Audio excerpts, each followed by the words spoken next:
Et salut à tous les amoureux de la chose ludique, c'est Magna Magister en direct de la bibliothèque. Et pour cette deuxième vidéo de la semaine, eh bien c'est une petite surprise, ou certains diront plutôt un changement inopiné et opportun par rapport à l'actualité, puisque je vais vous présenter Donjons et compagnie qui vient juste de sortir, une souscription donc que je viens juste de recevoir et que j'ai lu avec grand plaisir. Et voilà, je vous le présente alors que voilà le jeu il est tout frais tout chaud. Je l'ai reçu hier pour ainsi dire par rapport à la date de publication de cette vidéo.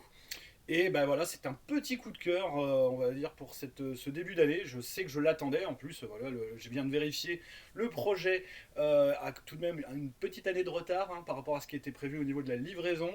Mais bon, moi, je suis quand même content qu'il soit arrivé. C'est un jeu eh bien, pour lequel j'avais souscrit parce que voilà, la proposition ludique m'intéressait et en plus, eh bien, il est illustré pour ce qui est des couvertures par Monsieur Ségur, le grand Ségur qui avait officié donc dans Cassius Belli et qui officie encore d'ailleurs dans pas mal on va dire de publications comme par exemple la Elite que je vous avais présenté.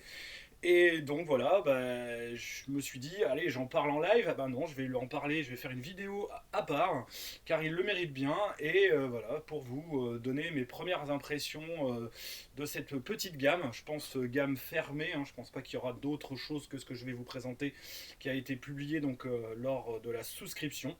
Donc souscription qui avait eu lieu donc, sur Game on Tabletop en 2020, c'était à la fin de l'année 2020. Donc on est à un an et demi. C'est encore l'un des projets où, puisque c'est distribué par BBE, mais c'est une création de John Doe. Donc voilà, par un auteur que je trouve, on va dire, plutôt intéressant, que Benoît Felten. Je pense que son nom se prononce comme ça, qui nous a donc gratifié d'un jeu différent, même si on est, et je pense que les amoureux de l'OSR seront contents, comment dire, de pouvoir avoir un tel jeu dans leur bibliothèque ou dans leur ludothèque et de le proposer, comment dire, à leur table de jeu. Alors, Donjons et compagnie, c'est quoi? Eh bien, on part du principe que il existe dans un univers. Alors il y a tout un, on va dire une histoire évidemment de ce donjon qui est compté au fil des scénarios et des campagnes. Il y a des petits détails que les joueurs pourront découvrir au fur et à mesure de la campagne. Évidemment, il y a tout quand même un contexte qui est vraiment, on va dire, pensé et décrit. Et donc, ce donjon, eh bien, un jour, un explorateur quelque peu mystérieux dont on ne connaît pas exactement la nature. Sa nature d'ailleurs, c'est prévu qu'on puisse la déterminer dans la campagne comme on l'entend. Un certain monsieur, celui qu'on va appeler Monsieur Noir, qui est le grand ponte, on va dire, donc de cette fabuleuse entreprise qui est Donjon et compagnie, découvre le fameux donjon et décide, après ses explorations, de transformer l'une de ces parties du donjon en une aire, on va dire, pour attirer des aventuriers la peupler avec donc des monstres, une thématique, une logique, voilà, vraiment un attrait un peu comme on pourrait le faire dans une aire de jeu, dans une salle d'attraction, enfin dans un parc d'attractions. C'est vraiment un peu le principe. Et le but, en fait, c'est de faire, on va dire, fructifier leurs investissements, tout simplement en attirant des gens, en attirant donc des aventuriers, ceux-là même que normalement on est censé jouer d'habitude, et de les dépouiller, comment dire, de tout leur matériel, pour justement eh ben, en tirer du profit. Donc là, on est, on va dire, dans une situation complètement inversée où donc là, la proposition ludique permet aux personnages de jouer en fait ce qu'on appelle des hôtes ou hôtesses d'accueil, qui sont en fait, voilà, le terme qu'ils utilisent c'est cogneur, mais ils aiment pas trop comment dire ce terme-là. Il est pas bon on va dire pour on va dire le merchandising, en tout cas pour tout l'aspect, on va dire publicitaire et l'aspect, on va dire vie d'entreprise, si vous voyez ce que je veux dire, qui est très, très bien développé d'ailleurs là-dedans, l'aspect justement vie d'entreprise et règles d'entreprise. C'est assez bien fichu, je trouve, d'avoir mis également, on va dire, cet aspect-là dans le jeu.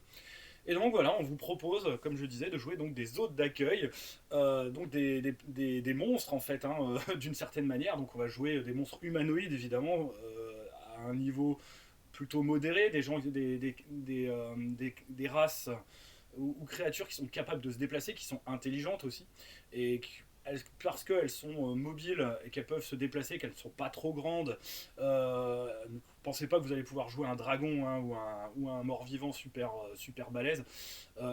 Ça viendra peut-être avec le temps, hein, peut-être, mais pour l'instant, c'est pas proposé, on va dire, de base. Vous jouez vraiment un employé, tout ce qu'il y a de plus banal, et vous devez réaliser votre mission. Les missions type dans le donjon vont être assez claires. C'est en fait, bah voilà, il y a des aventuriers qui vont s'aventurer dans une partie du donjon parce qu'ils ont été quelque peu teasés par un service justement de Donjons et compagnie qui va les attirer par des légendes, par des rumeurs, voilà, qui vont propager dans des tavernes et tout. Tout est décrit hein, dans le, dans le livre de base. Et ils vont venir en quête de gloire, en quête de richesse, et bah, vous allez être là, en fait, purement et simplement pour jouer le rôle des méchants dans le donjon, entre guillemets, jouer le rôle des figurants du donjon, et en dehors donc des pièges, puisque chaque donjon, évidemment, aussi, il y a tout un service de la compagnie qui est là, on va dire, pour créer l'aire de jeu, la décorer, la penser et créer les pièges et les équipements qui vont faire que le donjon est vraiment une aire de jeu attrayante. Il y a aussi ça, et dangereuse aussi, parce que voilà, c'est beaucoup plus simple quand même, et ça coûte moins cher en termes de rentabilité de mettre des pièges plutôt que de mettre, on va dire, des monstres ou des hôtes d'accueil. Mais bon, les hôtes d'accueil restent quand même malgré tout très utiles, puisqu'ils vont être là pour justement s'attaquer aux aventuriers. On fait en sorte de toute façon pour jauger, hein, il y a un service aussi qui jauge justement la puissance des aventuriers pour envoyer l'équipe adéquate. Donc l'équipe en termes de niveau qui va représenter, on va dire, la meilleure option, la meilleure confrontation face à ces aventuriers. Et on les munit également aussi d'une carte qui va leur permettre de se déplacer plus facilement dans le donjon. Parce que toutes les zones du donjon, en fait, sont de près ou de loin tout juste enfin, celles qui ont été sécurisées et qui ont été transformées en aire de jeu, en aire voilà, eh ben, on les connaît, mais bon, on leur donne quand même une carte pour que eux puissent s'y repérer parce que c'est vraiment extrêmement grand. Il y a énormément de niveaux.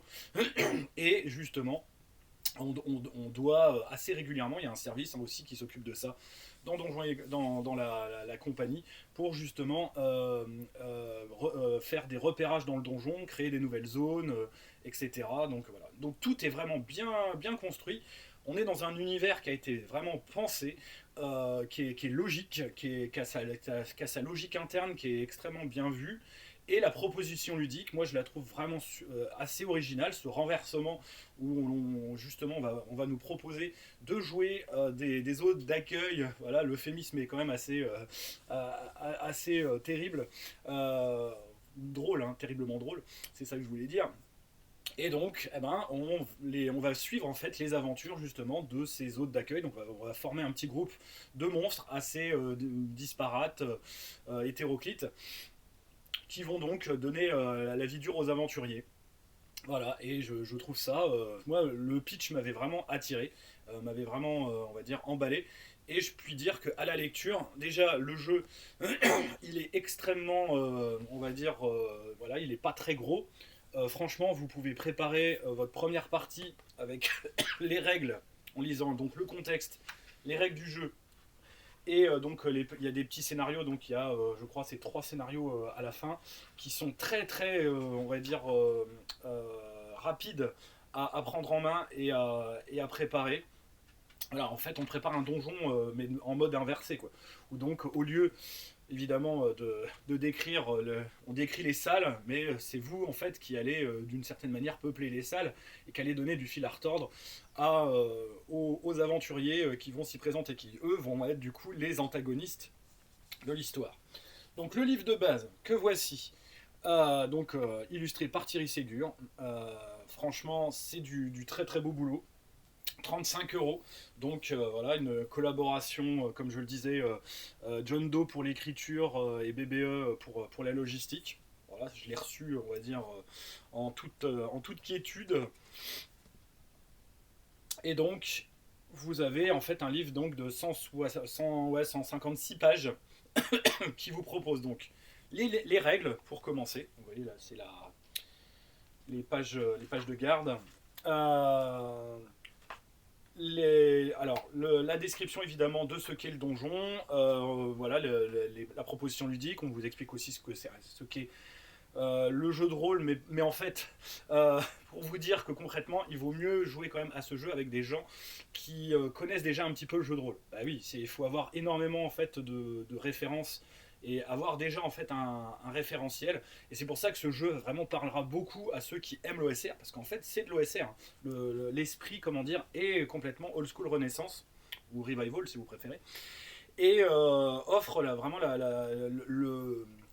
tout le sel, on va dire toute l'alchimie, la magie en fait de l'OSR, mais en version on va dire inversée et humoristique, parce qu'il y a quand même un côté assez humoristique qui est on va dire là-dedans, puisque comme on va jouer des monstres en plus, mais c'est quand même sérieux, hein, le concept en fait de la compagnie est très sérieux, mais on joue, on va dire, dans un contexte, on va dire, d'humour un peu noir, puisqu'on est quand même dans ce renversement, on va dire, cette approche par un point de vue différent. Et donc, c'est plutôt, on va dire, original, mais ça reste quand même, on va dire, très esprit OSR. C'est pour ça d'ailleurs qu'en plus, le système est très très facile à prendre en main, parce que franchement, donc c'est le jeu, oui, utilise donc le système dit Macchiato Monster, que moi je connaissais deux noms, beaucoup en parlaient, évidemment tous les amoureux d'OSR, moi je m'y étais pas intéressé plus que ça, parce que voilà, les systèmes OSR j'en avais déjà plein sous la main, donc j'avais pas besoin de m'y atteler plus que ça. Donc tiré d'après ce que j'ai compris donc du Black Hack et White Hack donc de DD, donc on est dans l'esprit DD avec donc une fiche de personnage, vous voyez, qui se définit comme ceci. Voilà, donc on a les caractéristiques, force, dextérité, constitution, intelligence, sagesse, charisme, classique. On va avoir un profil, donc des dés de vie, puisqu'on est des monstres, donc on a des dés de vie, des points de vie, et tout va se résoudre en fait par des jets de D20 sous caractéristiques. Donc pour les attaques au corps à corps, c'est sous force. Pour les attaques à distance, c'est sous dex. Pour la magie, bah, c'est fonction du type de magie, hein, c'est intelligence, sagesse ou charisme en fonction du sort. Les sorts coûtent des points de vie d'ailleurs. Si en plus on peut utiliser en clair le chaos ambiant généré par le donjon, qui est vraiment une zone magique un peu particulière, pour si on rate ces jets de dés, malgré tout les réussir, mais contre un effet chaotique, ce que je trouve plutôt sympa. Et le fait en plus que les sorts coûtent des points de vie, c'est assez chaud patate quand même. Mais bon, à voir ce que ça peut donner. On connaît certaines langues évidemment, en fonction on va dire, de ses capacités mentales. Il faut faire un jet de dés en fait. On fait un jet de dés au début de la partie de intelligence, sagesse ou charisme sous les trois, et tous les jets réussis donnent une langue supplémentaire. Donc on a des capacités spéciales qu'on va pouvoir choisir également à la création de personnages, du matériel, et là sur justement le matériel, il y a un système que moi je trouve extrêmement simple d'utilisation et extrêmement intelligent, c'est le système dit du dé en fait d'usure. Donc il est défini par un delta, et donc ce delta il va donc du D4 jusqu'au D12. Et en fait, à chaque fois que vous allez utiliser un équipement, vous allez tirer le dé. Et si vous faites de 1 à 3 sur donc le type de dé, donc du D4 au D12, le dé en fait diminue d'un cran pour simuler l'usure du matériel. C'est un système super pratique, je trouve, super simple et extrêmement intelligent. Et donc, si évidemment on était déjà à D4, eh ben, on tombe en dessous du D4, donc l'équipement n'est plus utilisable. Voilà, ça c'est pour l'essentiel, on va dire, du système de jeu. Il est vraiment pas compliqué. Pour ce qui est des combats, ça se gère vraiment plutôt, comme on dit, au player skill, comme dans tous les jeux OSR. Pour les jets de comp, pareil, c'est des jets sous caractéristiques. Mais on peut évidemment avoir il y a un système d'avantages. Et également, et c'est ça qui est vraiment le moteur du chose, des systèmes, on va dire, de faveur, service et autres donc petits avantages. Donc sur ce point aussi, quand on va dire commencer notre première partie, hors one shot, hein, one shot, il y a une version simplifiée du système que je vais vous donner. Euh, on crée en fait des PNJ qui sont donc le contremaître, l'économe, le cartographe et l'employé du mois. Donc le contremaître, c'est celui qui va nous donner la mission, donc il va nous faire le briefing, il va normalement nous donner une carte aussi du donjon pour qu'on se paume pas. Évidemment, la carte sera plus ou moins précise. L'économe, bah, lui, il va plutôt normalement nous donner notre équipement. Le cartographe, lui, donc, va nous donner la fameuse carte en question. Et l'employé du mois, c'est un peu le meilleur ami ou le meilleur ennemi, c'est celui qu'on va devoir affronter pour être justement avoir le titre d'employé du mois, c'est-à-dire l'employé qui s'est le plus distingué à travers le donjon et qui va donc être un peu notre concurrent quoi, d'une certaine manière, puisque devenir en plus l'employé du mois, il y a un jet qui est fait à la fin de la partie pour essayer de savoir si on est meilleur que l'employé du mois et qu'on va donc pouvoir avoir notre photo sur le tableau dans la salle de, on va dire, sur les grands panneaux en fait d'annonce la zone justement des employés. Et donc voilà, il y a tout ce système-là. On va déterminer quel est, on va dire, notre niveau de relation, comment, très simplement, on les définit sous forme de traits. Donc ça va être leur race, leur profession, leur caractère de manière assez générale. Voilà. Et comme par exemple, je vais vous prendre un exemple. Il y a un tableau en fait pour les générer de manière aléatoire, donc générateur de collègues. Donc par exemple, si je prends, ça peut être donc un ogre minutieux, donc du service de la réception, euh, qui a donc une formation par exemple de chasseur. Voilà, c'est un tableau comme ceci qui permet de créer vraiment des PNJ à la minute. Et vous les créerez en fait pour avoir justement des relations avec eux et être pouvoir leur demander donc des faveurs, des coups de pouce, euh, ou donc et définir en fait justement ce système de faveurs avec l'organigramme en fait de la société. C'est-à-dire que chaque joueur pourra répartir en fait des dés d'usure encore, parce qu'on use en quelque sorte son PNJ qui va nous donner des faveurs jusqu'à un certain point. À un moment, il va dire ah non c'est bon, voilà, je vous ai assez aidé comme ça. Et on va pouvoir donc du coup leur demander des petits coups de pouce et jouer en fait ces relations en termes de RP, à savoir s'ils sont plutôt positifs ou négatifs. S'ils sont négatifs, ils vont nous mettre des bâtons dans les roues, on est obligé d'en avoir un négatif, et on en aura, on va dire, un où on sera en bonne relation avec lui, c'est-à-dire où ça sera un ami. Voilà, et donc sur les coups de pouce, ce sera un système de flashback, et sur les faveurs, ce sera une aide, on va dire, qui nous apporteront, et là, ça sera, on va dire, plus on va dire, enfin matériellement, on va dire plus concret. Là où, on va dire, avec le système de coup de pouce, ce sera plus un avantage sur un jet de dés. C'est-à-dire, le système d'avantage, c'est le même que dans tous les jeux des 20 et consorts. C'est on jette 2 dés 20 et on prend le meilleur. Si c'est un désavantage, on prend le moins bon. Là, sur ce point, pas de souci. Et donc évidemment aussi, il y a l'utilisation aussi on peut demander des services. Alors après, entre les aventures, évidemment, les employés peuvent évidemment bénéficier des services de la société. Et d'ailleurs, je vais revenir sur la fameuse société pour vous en parler un petit peu plus. Alors, l'organisation de la société. Donc, il y a déjà l'administrateur en chef, donc celui qu'on appelle Monsieur Noir. Voilà, un homme extrêmement, on va dire, mystérieux mais extrêmement charismatique, donc qui est à la tête de cette société. Après, donc on a dans la division des grandes divisions, donc la division stratégie, il y a la direction donc du trésor, le département des entrées-sorties, donc voilà, qu'est-ce qui rentre, qu'est-ce qui sort, c'est le cas de le dire en termes de ressources. Département des relations mécènes, donc on va envoyer, on va dire, des charmantes donzelles pour qu'il y ait des investisseurs qui investissent dans Donjons et compagnie. La direction des ressources vivantes, vous noterez quand même la chose plutôt sympathique, avec le département du recrutement, puisqu'on recrute des gens, des relations intérieures, où donc là, le but, ça va être de mettre des monstres qui, eux, ne sont pas des employés, donc on leur paye pas de salaire. Du coup, c'est plus intéressant. Voilà, donc mettre des monstres pas intelligents pour peupler le donjon, c'est eux qui vont s'en occuper. Des départements de la terminaison, ça va être le département qui va s'occuper justement de mettre fin au contrat, de ce qu'on dit être remercié dans le jargon. Donc en clair, les employés qui veulent se barrer et qui veulent révéler le poteau rose à propos du donjon, puisque c'est un secret évidemment bien gardé, eh ben, le département, on va dire, de la terminaison, qui est composé uniquement d'assassins, viendra terminer votre vie d'employé, définitivement. Direction de la mercantique, qui est, donc, qui est le département conception, qui va créer les nouvelles aires on va dire, de donjons.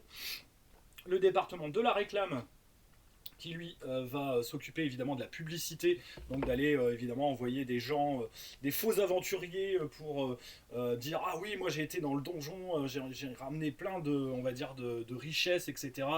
De raconter évidemment des rumeurs, faire même organiser des attaques pour qu'il y ait des aventuriers courageux qui aillent dans le donjon pour venger quelque peu les villageois qui ont été lâchement attaqués par des monstres, etc. Tout est vraiment prévu. Hein. La division des opérations. Et dans la division des opérations, donc il y a la direction de la maintenance, où donc on va entretenir le matériel. Donc on réarme les pièges, on répare, on va dire, ce qui est réparable en termes d'équipement. Le département donc du matériel, donc lui il va justement s'occuper de l'équipement, de préparer l'équipement de base des hôtes d'accueil, puisque à chaque mission en fait on vous donnera en clair un pack de bitos du donjon. C'est un peu ça. Ah décidément ce matin c'est pas terrible.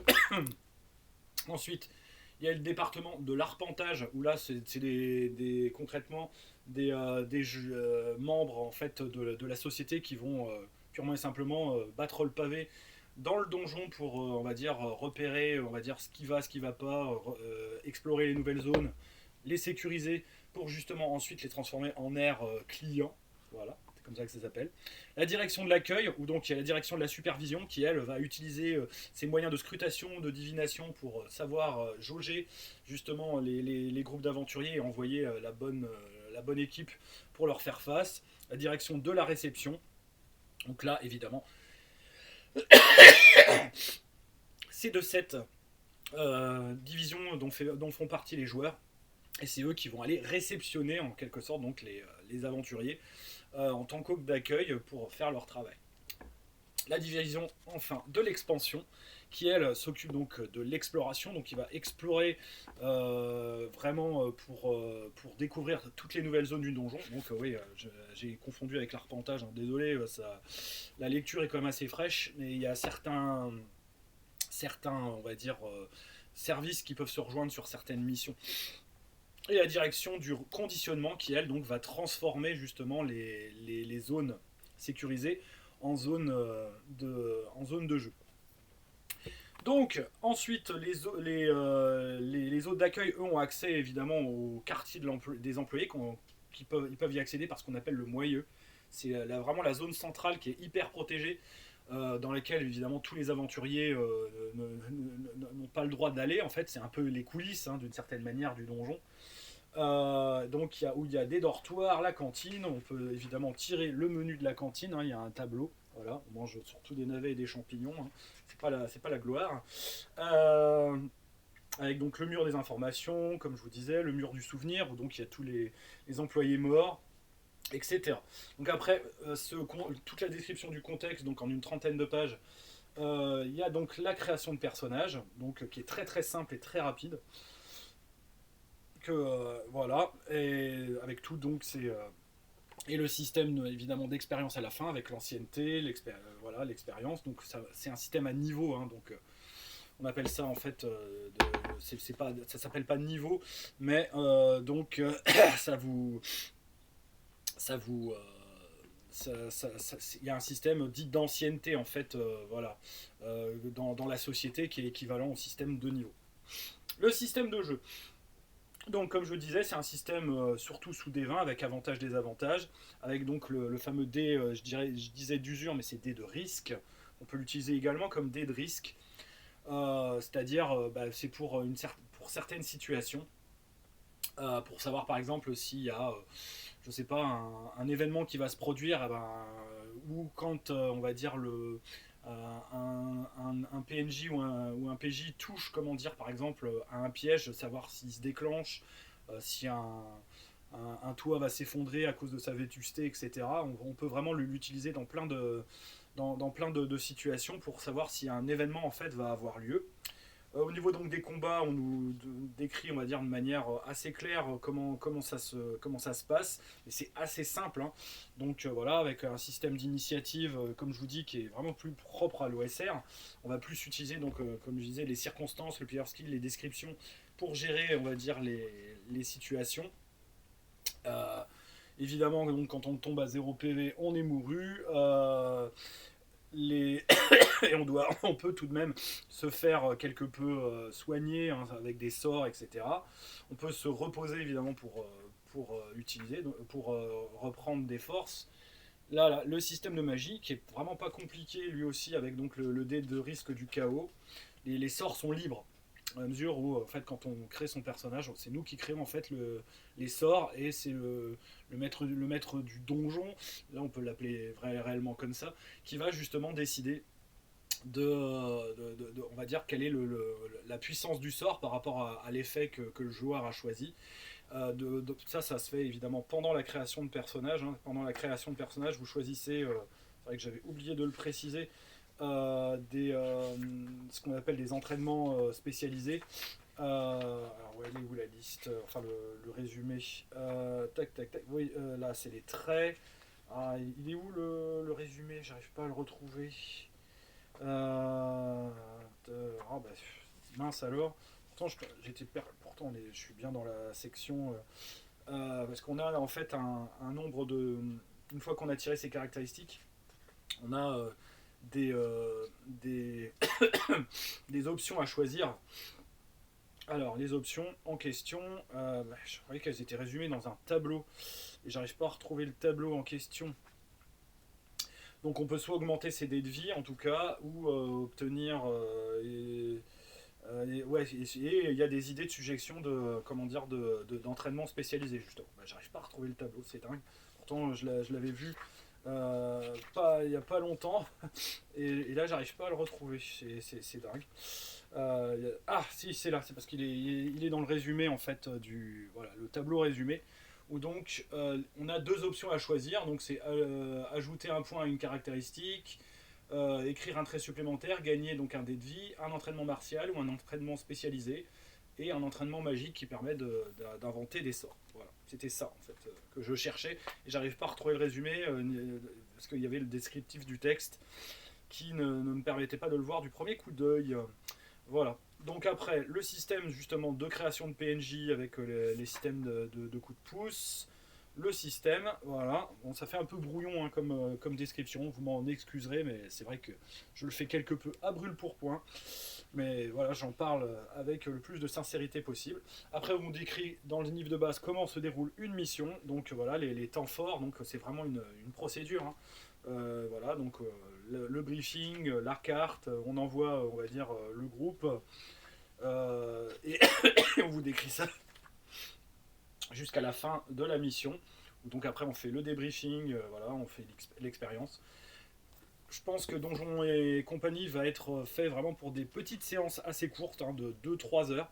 Normalement, ça va être du coup un jeu qui techniquement pourra bien se comporter en convention, ou même pour techniquement de l'initiation, mais initiation à d'autres jeux de rôle, puisque comme je vous dis, il faut quand même avoir un petit bagage pour pouvoir y jouer, même si bon, je pense qu'à mon avis, ça doit pouvoir passer, hein, même avec des gens qui ne connaissent pas le jeu de rôle, en leur expliquant les principes. Bon, certes, ça pourra leur paraître étrange de commencer avec une proposition comme cela, inversée, mais je pense que ça peut tout à fait passer quand même, parce que le système est suffisamment simple.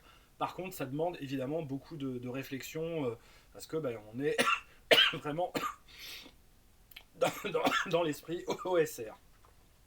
Alors après le chapitre donc sur la mission jouer en campagne, parce qu'on peut jouer en campagne, je vais vous le prouver juste après, parce qu'il y a un supplément justement qui permet de jouer des campagnes. Donc voilà, avec Monsieur Noir, qui a... Ah là là, c'est terrible. Qui vous explique justement son plan, comment dire, pour l'année à venir, son plan d'investissement. Voilà, Monsieur Noir qui est représenté de cette manière, qui reste très mystérieux. Voilà. Après, comment faire vivre justement le donjon, un petit chapitre où donc voilà, on vous explique comment comment ajouter des petites choses, hein, donc par exemple des tables de rumeurs et ragots. On est vraiment dans l'OSR pour ça, hein, les interactions aussi. L'OSR, c'est les tables aléatoires, voilà.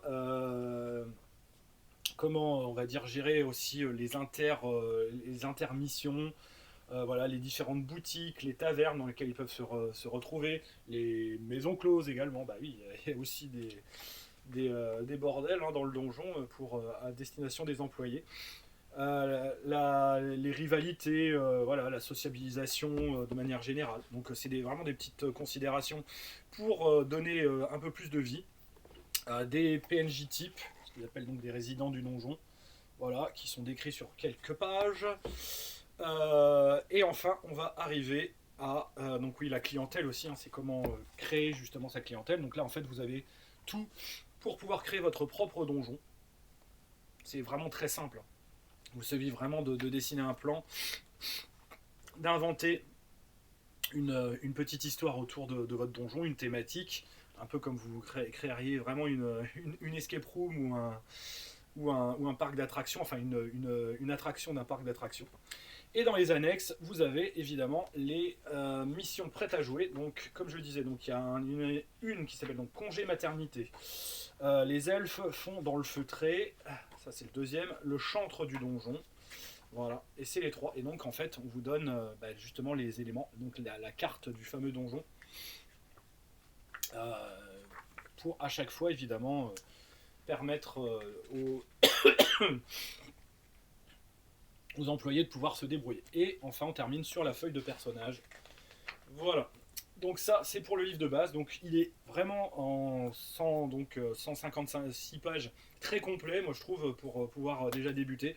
Il y a vraiment tout dedans.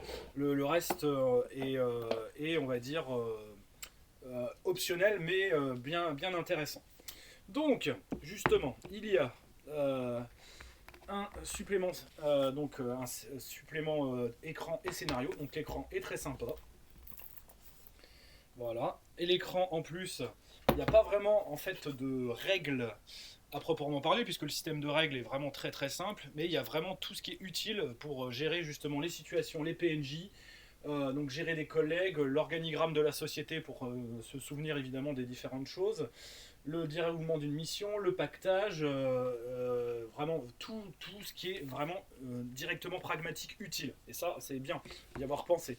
Parce que rappeler les règles de création de personnages, c'est pas très utile, faut dire. Et donc dedans on a 3 scénarios. Donc opération nettoyage qui est en quelque sorte un scénario vraiment d'initiation au jeu, suivi du tumulus du prince norrois, où donc là on commence déjà à entrer un petit peu dans le détail du lore, de l'explication en fait de l'univers. Et la mine abandonnée des gobelins, voilà, un scénario qui est déjà un petit peu plus cossu, voilà, avec toujours les plans, on va dire, des fameux donjons. Donc 3 scénarios avec cet écran, donc là il y en a, vous voyez, pour 25€. Je pense que ce sera le prix quand il sera diffusé en boutique. Et un supplément, donc qui lui vaut 40€. Il est plus gros d'ailleurs que le. Il est plus gros que que le bouquin de base quasiment. Et donc là, en fait, on vous propose vraiment là une campagne et également le mode dit élite. Donc là, on vous propose de jouer en fait des personnages de rang 6, enfin de niveau 6, c'est-à-dire d'ancienneté, de rang d'ancienneté 6, avec donc les spécificités de règles pour jouer justement dans ce mode, qui est un mode de haut niveau en quelque sorte. Les gens sont déjà ce qu'on appelle des huiles, hein, ils sont appelés comme ça. Hein. On nous décrit également aussi les principaux PNJ des différentes, on va dire, structures de la société. Voilà. Et donc on nous met quand même, il y a plusieurs petits scénarios thématique, donc où on essaye à partir de la proposition de base évidemment de faire des choses plus originales. Donc des scénarios, on a 1, 2, 3, 4, 5, 6, 7, 8, 9, 10, 11, 12, 13. 13 scénarios. Ça porte malheur, c'est terrible. Et donc, à chaque fois, on essaye évidemment de renverser un peu la proposition de base, de l'étoffer, ou vraiment de définir, une intrigue par rapport aux spécificités évidemment du contexte de Donjons et compagnie, de la structure, voilà, de cet aspect jouer une société qui attire des aventuriers et dont les PJ, vous devez en fait aller les massacrer pour les dépouiller, comment dire, de leur équipement. Ça revient à ça hein, quand même, quand on dit les choses simplement. Donc il y a de quoi jouer, franchement avec ce supplément là vous avez de quoi on va dire, alors je pense pas faire une campagne soutenue, on va dire on va jouer je dirais toutes les semaines, je sais pas si ça sera on va dire le rythme auquel on voudra jouer, je pense qu'on jouera plus, moi je vais voir hein, puisque je vais le tester une petite partie de temps en temps, histoire de se défouler, parce que ça change un peu, etc. Et en plus, le système est vraiment prise de tête, donc c'est rapide à mettre en place, rapide à prendre en main. Pour le MJ, il y a un minimum de préparation, voilà, il peut préparer une petite séance de 3 heures un soir, avec, voilà, en lisant un scénario vraiment de quelques pages, et il y a du choix. Mais sinon, il y a possibilité donc de jouer en mode campagne, puisque donc la moitié du bouquin, c'est une campagne. Donc à partir de la page 140, Donjon en flammes. Donc là, c'est du lourd. Là, on nous propose vraiment une campagne qui va permettre de découvrir, on va dire, tous les secrets, les petits secrets et toutes les, comment dire, les spécificités justement du donjon. Parce qu'il y a vraiment un vrai background, hein, comme je le disais. Il y a d'ailleurs dans le livre de base des propositions justement d'orientation de campagne, de thématique de campagne, si on veut le faire. Là, en fait, la proposition qui est dans le livre de base, elle est réalisée dans ce supplément. Voilà. À travers donc cette grande campagne que j'ai évidemment pas eu le temps de lire en détail, mais ça vous permettra en tout cas vraiment d'explorer le genre dans cet esprit OSR vraiment de la plus belle des manières, parce que c'est vraiment très, très original. Hein. Il y a une très très grande originalité dans cette proposition. Et enfin, les dernières petites choses qui vous étaient données, il y avait donc des aides de jeu. Donc on a, pour commencer, et moi je vais les utiliser justement, 5 personnages pré-tirés niveau 1, enfin ancienneté 1, donc des newbies. Donc voilà, on a donc un céphaloïde, un minotaure, un loup-garou, un squelette de combat, mais voilà, c'est the squelette, et une gnome mystique. Voilà, c'est la magicienne du groupe. On a évidemment, comme c'est aussi les aides de jeu pour les suppléments, 5 personnages qui sont donc des personnages de haut niveau, donc des personnages de rang 6. Voilà, donc l'ange, la méduse, on peut jouer également donc ils appellent ça Oculus évidemment parce qu'ils ne peuvent pas utiliser le terme Beholder, hein, évidemment, qui est un terme déposé, un barde et donc un halfling, voilà. Et ensuite on a tous les plans des donjons qui sont donnés dans comment dire, le supplément secret excavé. Et également à la fin, donc on a des posters. Il y a 4 posters. Donc c'est des posters sur les organigrammes en fait de la société avec des PNJ, voilà, et leurs illustrations. Et des posters illustratifs aussi. Voilà, là c'est l'organigramme de la société avec Monsieur Noir et les têtes des différentes. Pardon, dans ce sens-là c'est mieux. Et les têtes des différents services que je vous ai décrits au début. Et donc, voilà, des posters voilà, avec Monsieur Noir dans son bureau. Et le dernier, c'est Là, normalement, c'est l'illustration voilà, de couverture qui est en format poster. Voilà. Donc tout ça, bah, je l'avais payé, on va dire, bon, il y avait les frais de port étaient un peu chers, hein, j'ai revu, il y avait quand même une vingtaine d'euros de frais de port, mais le pack que je vous ai présenté là en souscription, il était à 50 euros, donc c'était vraiment rentable. Je pense que ça sera plus du tout le cas de nos jours, parce que quand on voit évidemment le prix que ça va coûter en boutique, si on fait le calcul, donc on a un supplément donc à 40 euros plus donc 25, donc on est déjà à 65 plus le livre de base que vous n'aurez sans le coffret. Le coffret c'était comme d'habitude pour les souscriptions, on va dire, enfin les précommandes participatives Game On. Vous aviez le coffret si vous étiez Early Bird, plus 35.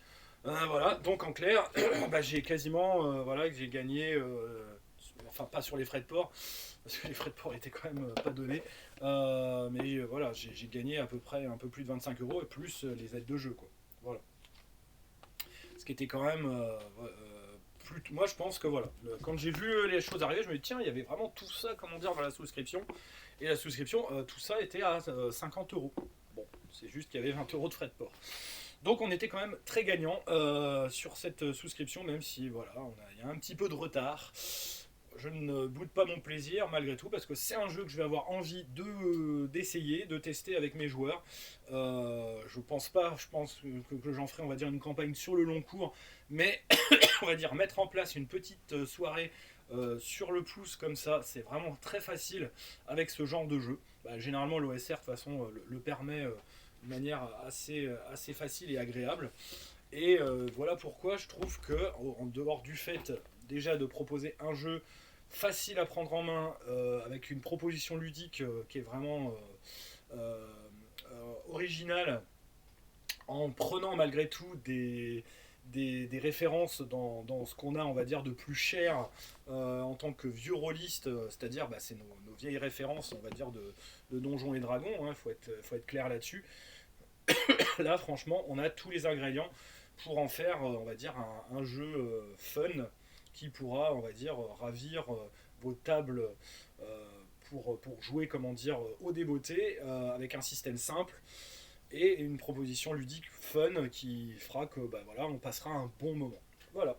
C'est pour ça donc que je voulais faire cette petite vidéo sur Donjons et compagnie que je vous conseille. Eh ben, voilà, si vous recevez votre souscription, vous me direz ce que vous en pensez. Si voilà, vous le voyez en boutique, eh ben, n'hésitez pas, comment dire, à l'acheter. Moi, de mon point de vue, ça en vaut la peine. Bon, si c'est l'OSR, c'est pas votre truc, c'est sûr, ça sera pas du tout à votre goût et de loin. Même si je pense que rien que pour la proposition ludique, ça vaudrait le coup quand même de s'y mettre, parce que bah, voilà, cette proposition de jouer des monstres de donjon, je trouve ça extrêmement intelligent. C'est en fait un petit peu le jeu que j'aurais voulu, on va dire, moi-même créer. Et c'est bien qu'il soit matérialisé comme ça, parce que bah, je pense que ça manquait, comment dire, une proposition comme ça. Voilà. Donc, c'était Magna Magister pour donc Donjons et compagnie. Voilà, un petit jeu qui, je pense, voilà, ne sera pas non plus le jeu de l'année, hein, je ne dis pas cela, mais qui est mon petit coup de cœur, en tout cas, pour ce début d'année, qui voilà, aura, malgré tout, j'espère, le droit de citer à nos tables, et j'espère que j'entendrai, on va dire, des retours de gens qui auront joué avec plaisir, qui auront trouvé leur compte. Voilà, donc c'était Magna Magister. N'hésitez pas à mettre des pouces, à vous abonner, à mettre des petits commentaires, ça fera toujours plaisir. Donc voilà, une sortie à chaud, ça arrive de temps en temps. Et ben là, voilà, ça m'a permis de vous le montrer au plus vite, et surtout voilà, de bousculer un petit peu le programme de la chaîne. Mais rassurez-vous, les choses rentreront dans l'ordre, tout va bien. Allez, je vous dis bonne journée, à bientôt. C'était Magna Magister pour Donjons et compagnie. Salut, jouez bien.